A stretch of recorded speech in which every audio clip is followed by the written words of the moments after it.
Hello नमस्कार, कशा आहात सगळ्याजणी? आय होप सगळ्या स्वस्त आणि मस्त असतालच. तर आज मी बनवत आहे गरमागरम धपाटे. तर आज रविवार होता आणि आरवला आज ताप आला होता. त्याला आम्ही दवाखान्यात घेऊन गेलो होतो आणि आत्ता मग अशीच घेऊन आलेलो आहे दवाखान्यातून.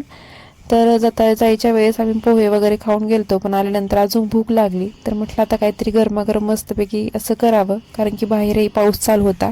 तर इथे मी गव्हाचं पीठ, ज्वारीचं पीठ आणि बेसनाचं पीठ हे समप्रमाणात घेतलं होतं आणि त्याच्यामध्ये मी लसूण आणि हिरवी मिरचीचा ठेचा घालून थोडंसं त्यामध्ये जिरं वाटून घेतलं होतं, ते टाकलं आणि एक वाटी कोथिंबीर बारीक चिरून घेतली होती, तीही मस्त त्यामध्ये टाकून हळद मीठ टाकून त्याचं असं चांगलं पीठ मळून घेतलं आणि त्याचे मस्तपैकी असे गरमागरम धपाटे केले. तर खूप छान लागत होते टेस्टला. तुम्हीही नक्की एकदा ट्राय करून बघा. घरातल्या पिठामध्ये किंवा 6 महिन्यामध्येच होतं. तर कसा वाटला व्हिडिओ कमेंटमध्ये नक्की सांगा. व्हिडिओ जर आवडला